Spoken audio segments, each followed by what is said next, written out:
Druhá platňa. Južná Amerika. Podrobný popis úseku trasy. Pozdĺž pobrežia Južnej Ameriky pokračovala plavba smerom na juh.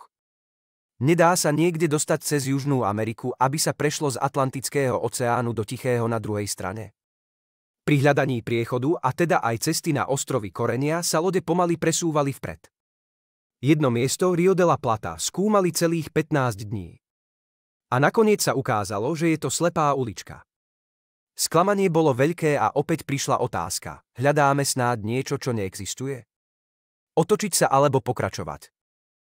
Pre Magellana však neprichádzalo do úvahy vzdať sa. Nepripustil žiadny odpor. Pátranie pokračovalo na juh pozdĺž pobrežia Južnej Ameriky. Magellan dal preskúmať všetky zátoky a ústia riek pozdĺž cesty. Cesta na juh znamenala aj to, že bolo čoraz chladnejšie a chladnejšie. Proti ľadovým výchryciam a nevhodnému oblečeniu pomáhala len jedna vec. Prezimovať. Bolo to v argentínskom prístave Puerto San Julián. Prezimovať znamená, že si musíte vystačiť s potravinami, ktoré máte. Aby dlhšie vydržali, jedli menej. Prirodzene rástla nespokojnosť námorníkov a podkapitánov.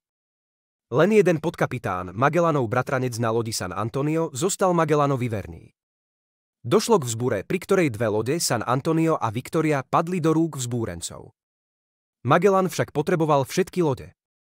Členovia posádky, ktorí boli na jeho strane, nakoniec vtrhli na Victoriu, porazili vzbúrencov a aj všetci ostatní sa museli vzdať. Keďže zimné búrky boli čoraz silnejšie, jedna loď, Santiago, sa rozlomila na dve časti. Loď bola navždy stratená. Posádke sa podarilo zachrániť sa na ostatných lodiach. Boli to Trinidad Concepción, Victoria a San Antonio. Konečne po 5 mesiacoch zimovania mohli pokračovať. Puerto San Julián 24. augusta 1520, i keď len so 4 loďami. Opäť dôkladne hľadali priechod vo všetkých zálivoch a ústiach riek.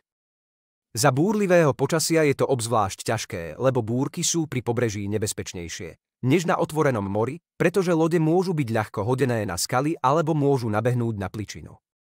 Na Trinidade a Victorii bojovali v búrke. Keď sa počasie konečne upokojilo a viditeľnosť bola dobrá, zľakli sa. Po Concepción a San Antoniu nebolo ani stopy. Začalo sa intenzívne pátranie a strach rástol. Stratili sa tieto dve lode spolu s posádkou. Ale potom, konečne. Spočiatku v diaľke sotva rozpoznateľné, ale obe lode sa plavili a približovali sa im oproti. A prichádzali s dobrými správami. Objavili vjazd do predpokladaného priechodu. V jednom zálive našli slanú, nesladkú vodu. Múdro dospeli k záveru, že záliv musí viesť k inej slanej vode, teda k oceánu. Tento priechod neskôr nazvali Magellanov prieliv.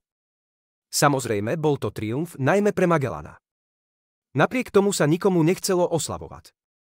Po všetkom, čo mali za sebou, po vynaloženom úsilí a námahe, chýbala posádke sila na radostné vyskakovanie. A s obmedzenými zásobami by si aj tak nemali čím pripiť, ani si na čom pochutiť. Magellan bol čoraz prísnejší. Trest smrti hrozil každému, kto bude hovoriť o vrátení sa späť alebo o nedostatku potravín. Lode nachádzali na konci priechodu mnohé malé ostrovy. Tieto už patrili do Tichého oceánu, čiže do mora, v ktorom sa mali nachádzať koreninové ostrovy. Lode sa museli pracne vymanévrovať medzi ostrovmi. Každá cesta by pravdepodobne v určitom okamihu viedla do mora. Ale ktorá bola najkratšia a najjednoduchšia? Plán bol takýto. Každá loď preskúma inú cestu. Kto skôr nájde to, čo hľadáme, zavolá ostatných k sebe. Ale muži na San Antoniu využili príležitosť a ušli aj s loďou.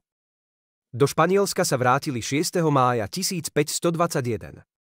Pre Magellana a ostatných to bolo zlé, lebo San Antonio bolo najväčšia loď s najväčším množstvom zásob. Magellan nazval more, do ktorého sa dostali 18. novembra 1520, Pacifický oceán, čo znamená pokojný, lebo tu nezúrila žiadna búrka. My mu hovoríme Tichý. Medzitým sa zásoby takmer minuli, na palube boli len pokazená voda a červavé sucháre. Z núdze muži jedli kožu z lode, lovili potkany a myši. A čo je ešte horšie, mnohí zomierali na skorbut. Ich telá hádzali cez palubu, aby sa predišlo kanibalizmu.